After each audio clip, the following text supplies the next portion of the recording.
Hello, ladies and gentlemen, and everybody else watching. Another day, another article. Welcome back to the channel. I hope you all are doing well. Very quickly, before we actually get into the video, I just wanted to say watch this all the way through because I do have a fairly exciting announcement if you guys are interested at the end of the video, so stay tuned for that. So, today's article, we have BioShock 4's RPG features could solve one of this series' biggest problems. So, let's dive into that. As always, if you want to check this out for yourself, or just to take it with a grain of salt, it'll be down in the description for you guys to check out and read for yourself. So, let's dive on in.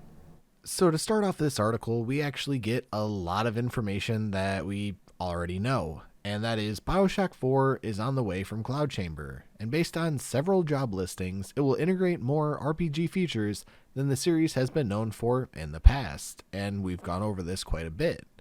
This has left fans with huge questions about the future of the franchise. The BioShock games are beloved, and that's an understatement, but they are not without their limitations. The combat across this series has been criticized, for example, and could be particularly repetitive in BioShock Infinite. The original BioShock's final boss fight was so infamous that series creator Ken Levine apologized for it over a decade later, and that one I can agree with him on. If you can wrench a final boss, it's kinda silly. Although BioShock 4's or the new BioShock's RPG features could bring big changes, there are also some ways they might help overcome one of the series' most notable shortcomings. BioShock's storytelling style. The BioShock games have famously strong stories and dive into philosophical and political themes without pulling punches, but the stories are also fixed for an interactive medium. That part, I'm not too sure what they mean by that. If you want to clarify that for me in the comments, I would very much appreciate that. Although players can find BioShock's audio logs throughout the series' settings that reveal more about the background and lore, which I love, you guys know that, of the world and certain characters, there are very few ways for players to affect the story or to use knowledge they uncover to change the course of the plot. The audio logs simply offer the player greater understanding of the broader, fixed narrative they are watching play out, or, I'll add here, playing for themselves.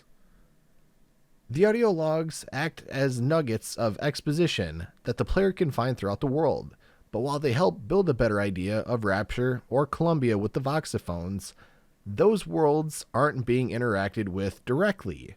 There are other games which explore more philosophical themes like free will and determinism through the interactivity and freedom of choice gaming offers, most notably games like the Stanley Parable.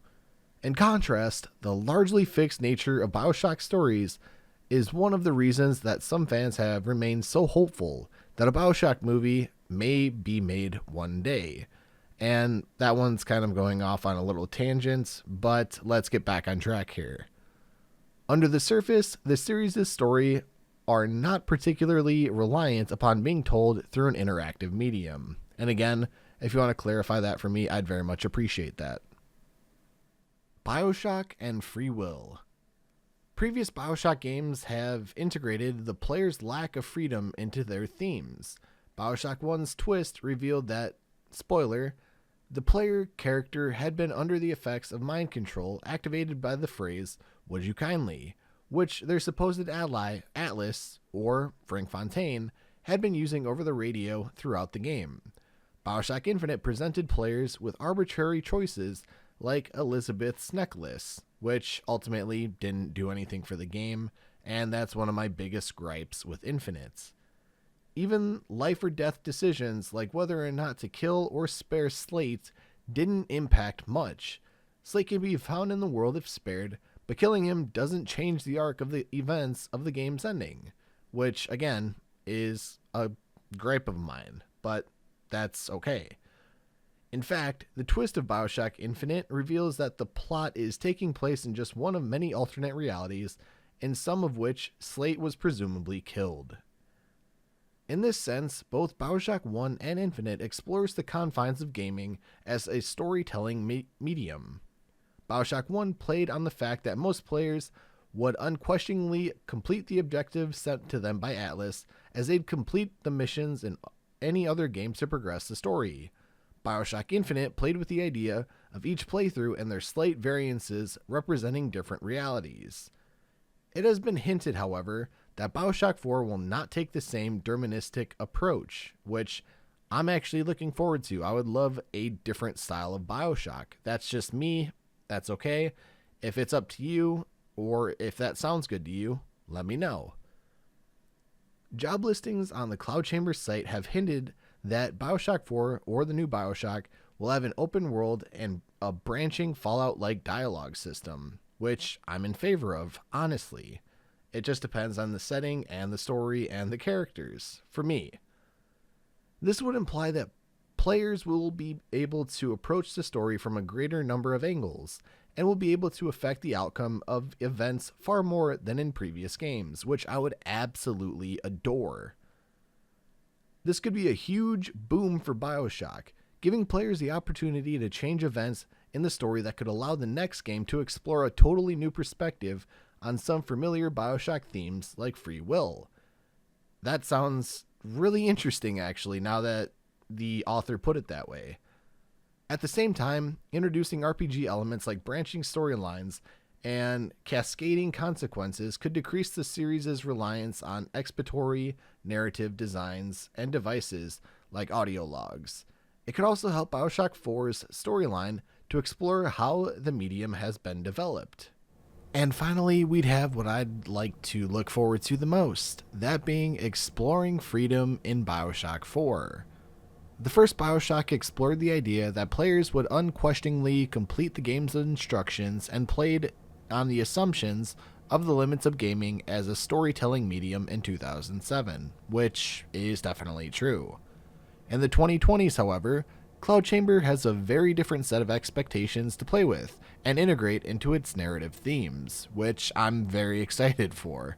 I just want to know more information coming from them directly and not websites and stuff like that. I want to hear from them or 2K themselves.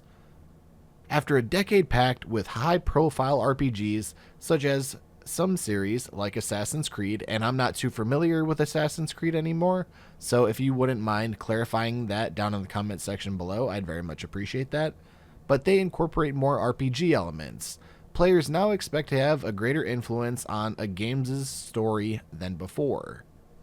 BioShock 4's RPG elements, or the new BioShock's RPG elements, could help exploit the expectations of modern gamers, just as the original did during its own time. The previous games told stories about the player's lack of choice through relatively linear narratives. Cloud Chamber has the opportunity to tell a story which explores free will by giving players a far greater number of choices than any past BioShock game, from the order in which they explore the areas of the world to their dialogue options when talking to NPCs. That right there is what I'm most excited for. The fact that I can control what I want to do while still trying to stay on that path of the actual story.